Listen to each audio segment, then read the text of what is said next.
क्या है? पुण्य और पाप दो रात दिन करते है, दूसरी देह दर सरप खाओ। रात दिन जैसा जैसा पुण्य कर रहा है, पाप कर रहा है, वैसा वैसा वापस दूसरी देह में उसका भोग धर्मराय भुगताता है। और धर्मराय का सृजन ही इसीलिए हुआ कि पाप और पुण्य के न्याय के लिए।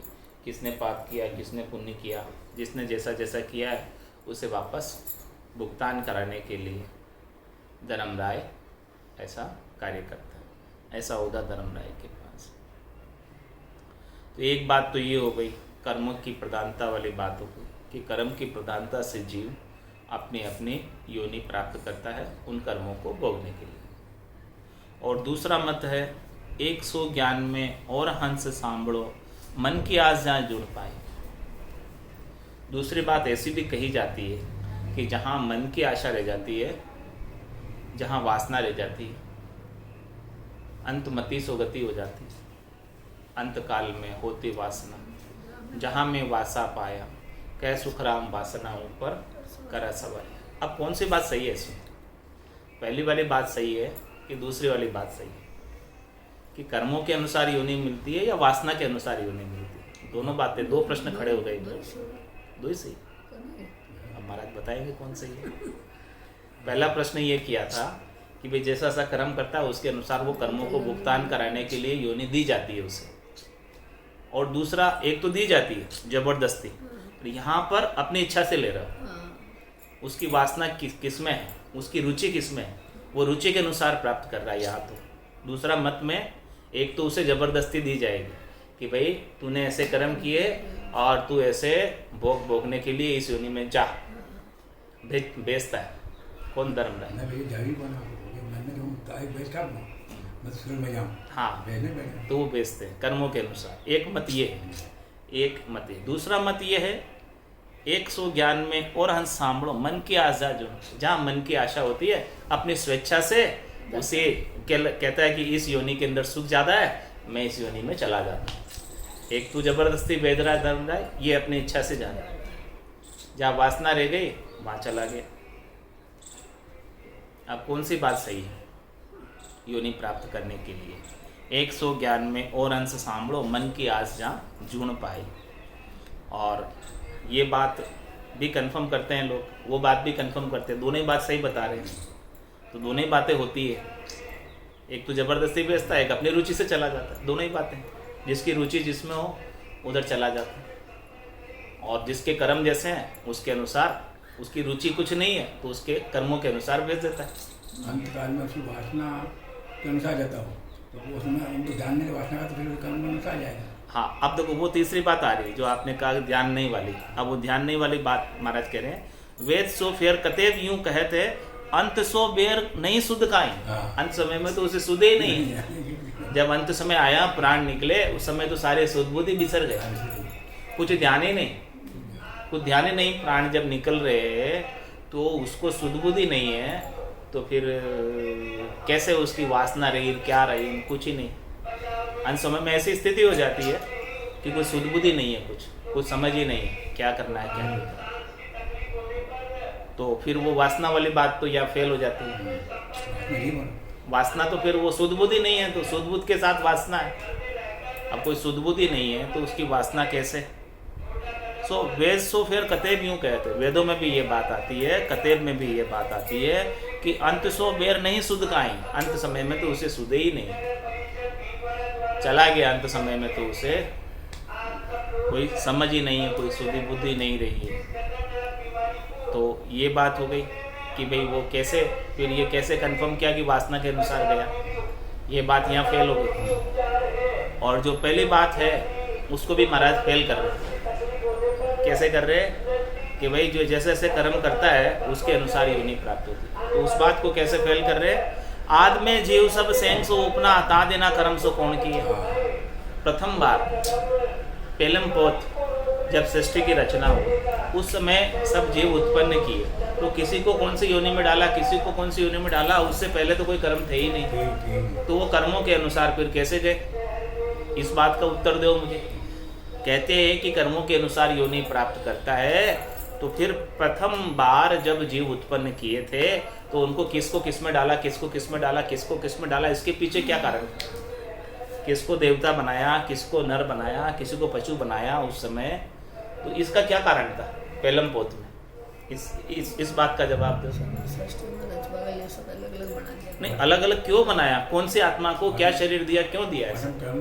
उस समय कोई कर्म थे ही नहीं पेलम पोत में, तो पहली बार में प्रथम जब रचना की तो हाँ ठीक है, बाद में तो वो जीव कर्म किए जा रहा है तो कर्मों के अनुसार फल भुगत रहा है, लेकिन प्रथम बार जब सब जीव बनाए, रचना हुई, उस रचना के समय उस जीव के कोई कर्म नहीं थे, तो उन्हें अलग अलग योनि क्यों मिली, क्यों दी उन्हें अलग अलग योनि?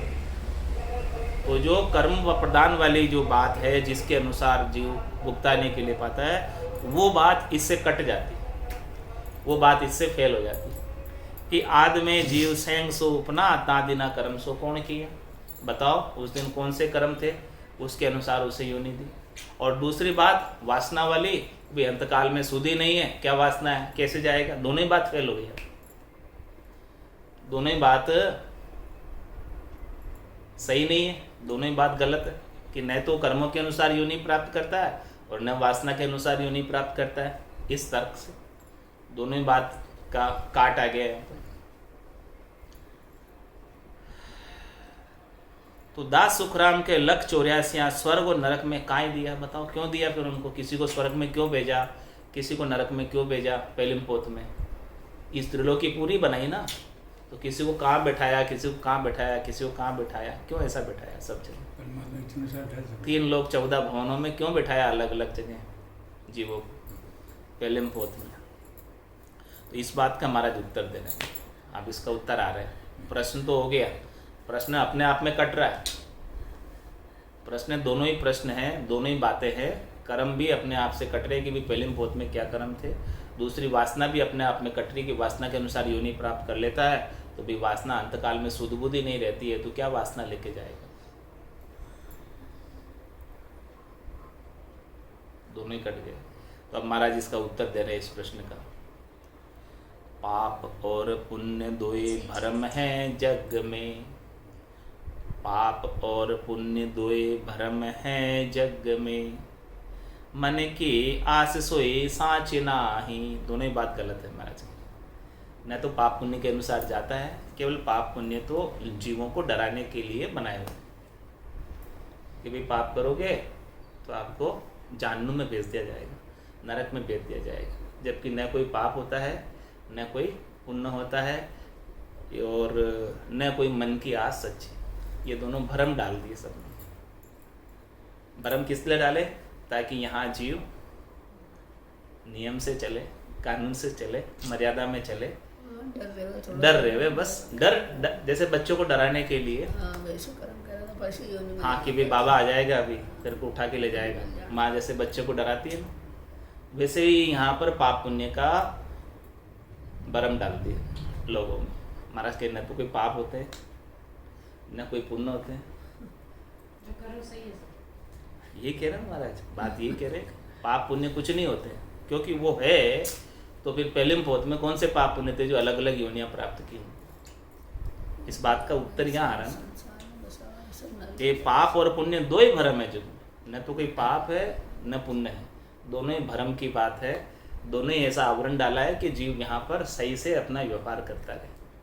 उनको एक डर बना रहे कि वो गलत व्यवहार नहीं करे, बोले गलत व्यवहार करेंगे तो आपको धर्मराय भुगताएगा। ये डर है, केवल एक डर डाला बस, वास्तव में नहीं है कुछ। उत्तर दे रहे महाराज, आप देखो उत्तर महाराज का समझो, समझने का प्रयास करो।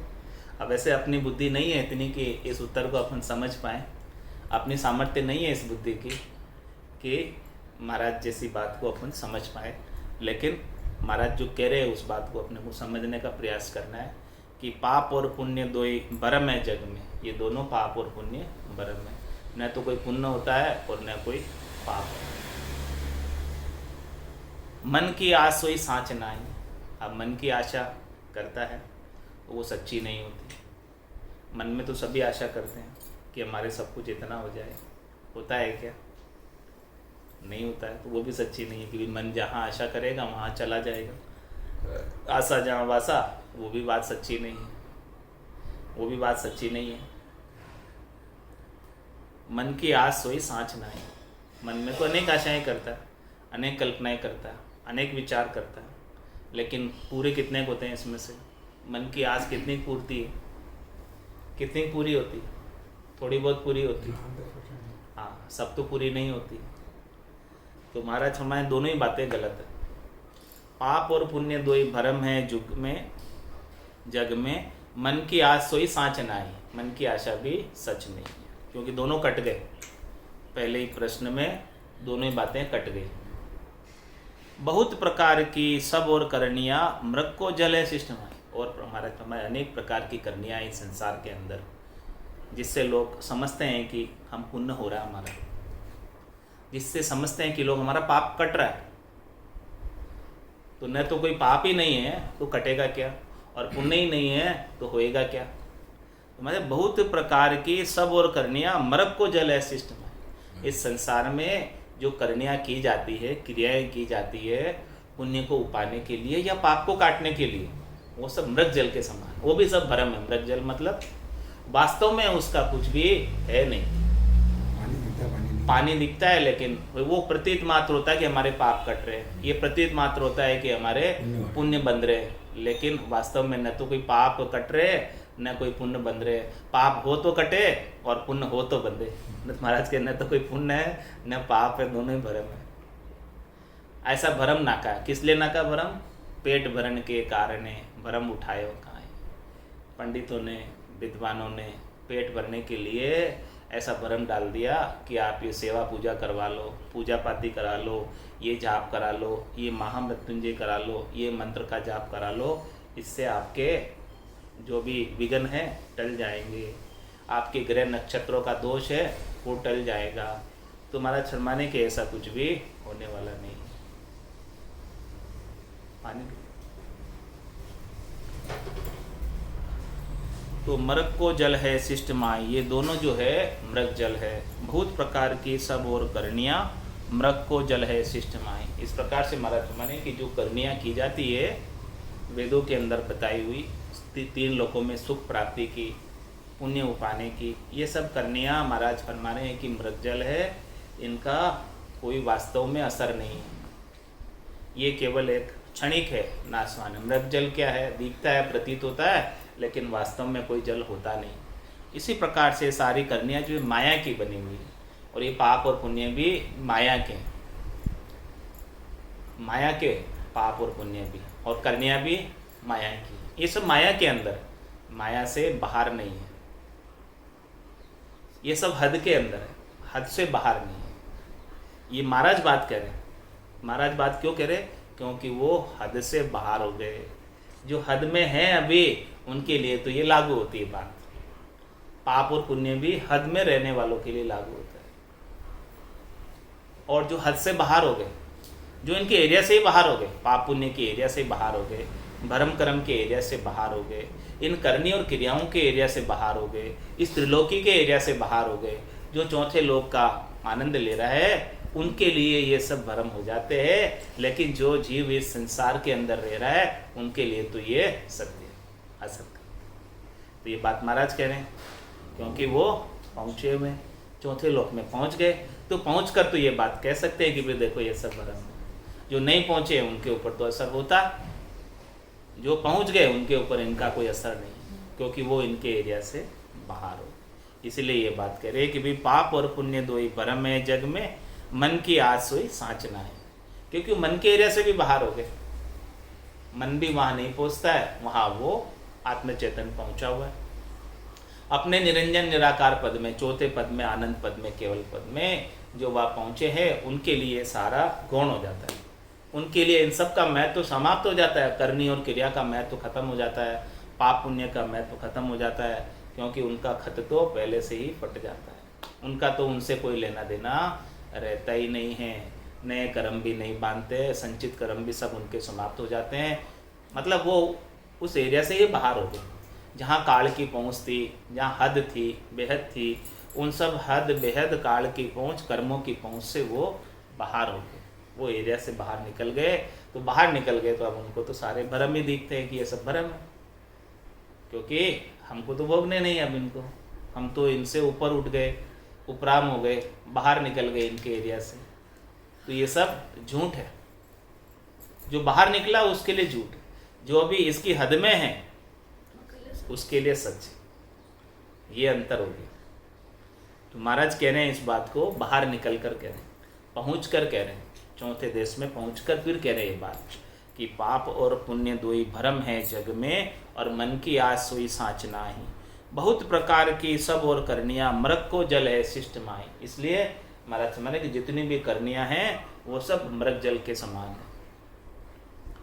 ओण सो काल ज्यों होते जीव के, करण करावनो सर्व झूठ। होण काल भी झूठा है, करण जो हो रहा है वो भी सब झूठा है, सब झूठे में ही हो रहा है सब। करण करावनो सब झूठो। होण सो काल ज्यों होत है जीव के, करण करावनो सब झूठ। आद सो जुग में पेल परलो बणियो, ता दिना कर्म सो कौन टूटो। प्रथम पोत में जब ये जीव पहली बार में बना था, ता दुना उसके कौन सा कर्म टूट कर आया था जिसकी वजह से ये ऐसा हुआ। जीव कोई क्या बना, कोई क्या बना। तो ये सब जो है भ्रम है महाराज। सरब व्यवहार सो किसब है देह का, देख त्रिलोकी हैरान हुई। ये जितने भी व्यवहार है किसब है वो सब देही के हैं। देही के संग सुख दुख है। जैसे जैसे देह है उसके साथ जो गुण दोष है देही के, वो उसे निभाने। सरब सो किसब है देही का। किसी किसी देह में क्या लाभ है, किसी किसी देह में क्या हानि है, किसी किसी देह के क्या सुख है, किसी किसी देह के क्या दुख है। वो जैसी जैसी देह है उसके अनुसार सारी देह के किसब है, पाप और पुण्य और ये सुख और दुख, ये सब देही के संग है। ये मन भी देही का ही पार्ट है। मन की आस भी, मन सूक्ष्म देही है। मन बुद्धि चित्त अहंकार ये सब सूक्ष्म देही के अंग है। ये स्थूल देही है और सूक्ष्म देही, ये सब देही के किसब हैं, ये सब देही के धंधे हैं, ये सब देही के व्यवहार है, इसीलिए झूठे हैं महाराज। आत्मा के साथ इनका कोई लेना देना नहीं। पाप पुण्य का, सुख दुख का आत्मा के साथ कोई लेना देना नहीं। आत्मा इन सब से अलग है, इन सब से निर्लिप्त है, इन सब से न्यारी है। जितना भी सुख दुख पाती है वो सब देही के साथ पाती है। जब तक देही का संग किए रहती है तब तक पाती रहती है। और जिस दिन देही का संग नहीं करेगी उस दिन सुख दुख नहीं पाएगी। निरंजन लग सुखराम के भुगते को नरी, तंदुक जादिन जावसी जादिन दरे न दे। निरंजन लग सुखराम के भुगते को नरी। तो इसलिए माना निरंजन तक तो भुगतना है, उससे आगे नहीं भुगतना। तो ये निरंजन तक तो ये महाराज माने हैं कि होण काल ज्यों होते जीव के, करण करानो सब झूठो। वहां तक की बात सब झूठी। वहां तक देही का संग है इसलिए झूठी है। देही झूठी है इसलिए देही का संग भी झूठा है। और देही के साथ जो भी व्यवहार हो रहा है वो भी सब झूठा है। देही के साथ सुख प्राप्त कर रहे हो ये भी झूठा है। देही के साथ दुख प्राप्त कर रहे हो ये भी झूठा है। क्योंकि ये सुख भी नहीं न रहने वाला और ये दुख भी नहीं न रहने वाला, इसलिए झूठा है। ये समाप्ति हो जाने वाला, थोड़ी देर का, क्षणिक नाशवान है। देही का सुख भी नाशवान है, क्षणिक है, थोड़ी देर का है। हमेशा हमेशा का कद नहीं है। हमेशा हमेशा का तो आत्मा अपने निरंजन निराकार पद में प्राप्त करती। जो सुख चाहे तू सदा शरण राम की ले, के नानक मेरे मना ये दुर्लभ मानुष दे। सुख का सागर राम है, दुख का भंजनहार, राम चरण तजिए नहीं बजिए बारंबार। तो अभी क्या करना, क्या उपाय? इनके एरिया से बाहर निकल जाना। पाप पुण्य दुनिया सु न्यारा, भरम करम दुनिया सु न्यारा। जहाँ सु रहो लिवलाई, कै सुखराम राम बिन जग में सभी कर्म उपाय। कैसे निकलेंगे? शने शने उपरामेत बुद्धिया धृति गईताम, आत्मा संसिता मनोकृतवाम न किंचित अपि चिंती। शने शने धीरे धीरे साधना करते करते, भजन करते करते, राम नाम का सुमरन करते करते इसको सबसे उपराम होना है। बुद्धियादृतिक रहता हम। इस प्रकार से बुद्धि में संतोष आ जाए, बुद्धि में धैर्यता आ जाए, बुद्धि की सिकलता विकलता मिट जाए और आत्मसंस्थिता मनोकृत्वा, मन को भी आत्मा आनंद आने लगे तो मन की चंचलता भी मिट जाए, मन भी स्थिर हो जाए।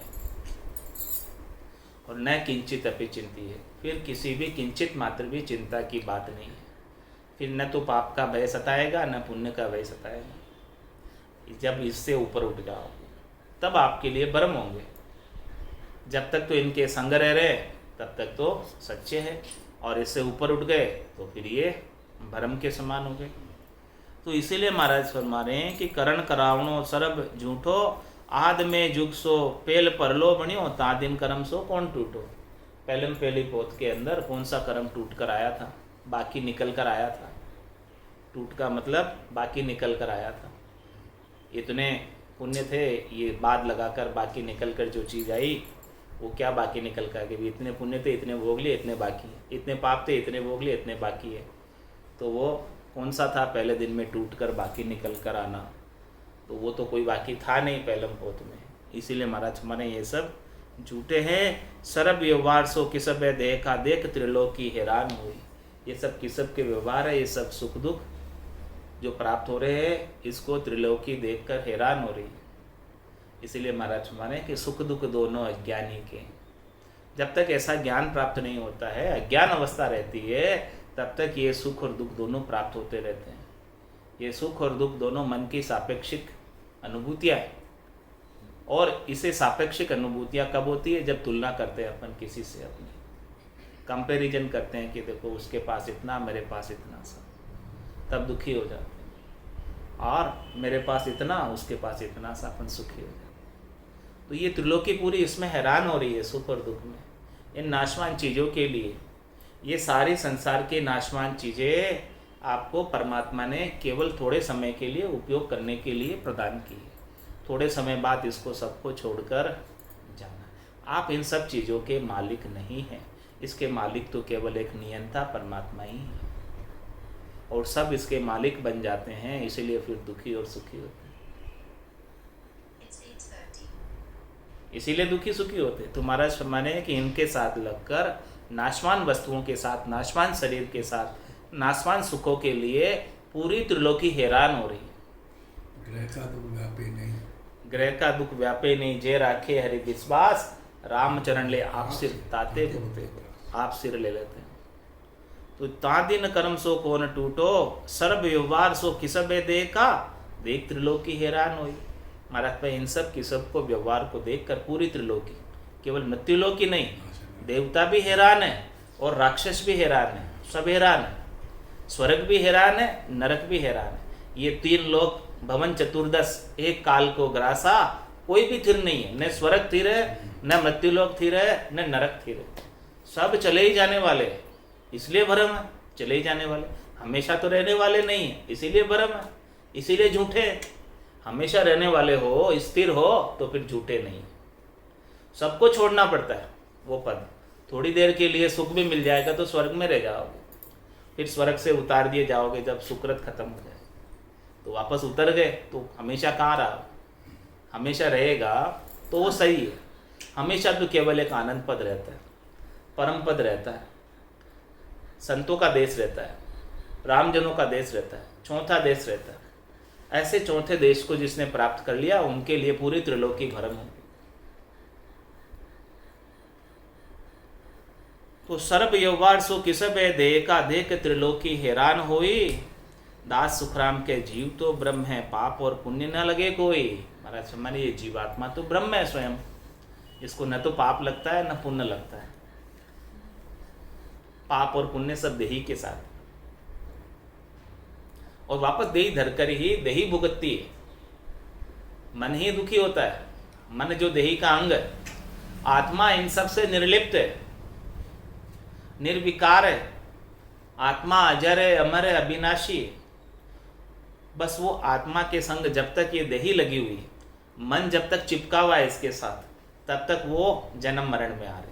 जिस दिन ये मन से अलग हो जाएगी, बुद्धि से अलग हो जाएगी, चित्त से अलग हो जाएगी, अहंकार से अलग हो जाएगी, स्थूल शरीर की आसक्ति से अलग हो जाएगी, सूक्ष्म शरीर की आसक्ति से अलग हो जाएगी, कारण शरीर की आसक्ति से अलग हो जाएगी, महाकारण शरीर की आसक्ति से अलग हो जाएगी। उस दिन वो सतलोक में चली जाएगी और सतधाम की प्राप्ति कर लेगी, सज्जल से स्नान कर लेगी, सतवस्त्र धारण कर लेगी, दिव्य काया धारण कर लेगी और दिव्य काया धारण करके हमेशा हमेशा के लिए आनंद पद की वासी हो जाएगी। चल हंसा उन देश समंजा मोती, ऐसे देश में जाना है जहाँ पर पाप और पुण्य सब भरम हो जाए, कर्म सारे वहाँ समाप्त हो जाए, काल की वहाँ पर कोई पहुँच नहीं हो। ऐसे देश के अंदर जाकर आनंद में जाकर अवस्थित हो जाना है, तब जाकर ये सब देही के जीवाजूड़ मिटेंगे, देही के दुख मिटेंगे। तंदर सुखिया कोई नहीं देखा, जो देखा सो दुखिया होई, उदय अस्त की बात करत हूँ, सबका किया विवेका होई। इसलिए महाराज फरमाने हैं कि अपने को तो उस देश की प्राप्ति करनी है जहाँ पर न कोई भरम है और न कोई कर्म है, न कोई काल है और वहाँ पर न कोई समय है। वहाँ पर हमेशा हमेशा के लिए ऐसी स्थिति को प्राप्त हो जाना है। चल हंसा उन देश समंद मोती है, चल हंसा उन देश समंद जा मोती है। ऐसा देश है अजब निराला, बिन शशि बाण होते उजियाला। ऐसा देश है अजब निराला, बिन शशि बाण होते उजियाला। नहीं काल की चोट जिला मिल ज्योति है, नहीं काल की चोट जिला मिल ज्योति है। चल हंसा उन देश समंद जा मोती है, चल हंसा उन देश समंद जा मोती है। जब चलने की करो तैयारी, दुबद्या जाल पड़ा अति भारी। जब चलने की करो तैयारी, दुबद्या जाल पड़ा अति भारी। जब चलने की कहूँ हंसने रोती है, जब चलने की कहूँ हंसने रोती है। चल हंसा उन देश समंद जा मोती है, चल हंसा उन देश समंद जा मोती है। चाल पड़ी दुबद्या सब छूटी, पिछली गेल कुटुंब की छूटी। चाल पड़ी दुबद्या सब छूटी, पिछली गेल कुटुंब की छूटी। मन में किया विचार पांच जन सूती है, मन में किया विचार पांच जन सूती है। चल हंसा उन देश समंद जा मोती है, चल हंसा उन देश समंद जा मोती है। जाय किया सागर परवासा, फिर नहीं आवन की आशा।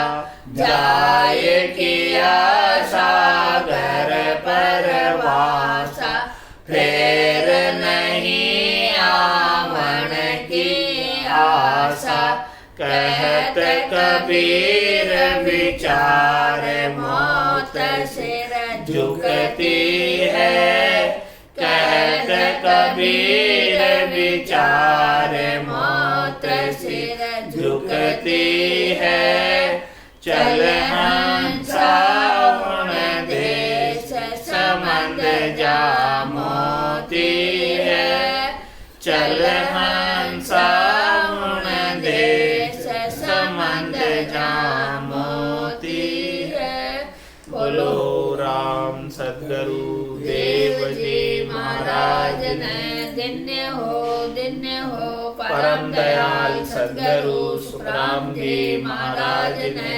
धन्य हो आनंद श्री सद्गुरु सुखराम जी महाराज ने ज्ञान स्वरूप भगवान ने धन्य हो केवली भगवंता ने धन्य हो जीवा कारण जहाज ने धन्य हो मोक्ष के मालिका ने धन्य हो अनंत कोटि संतान ने धन्य हो राम सभा में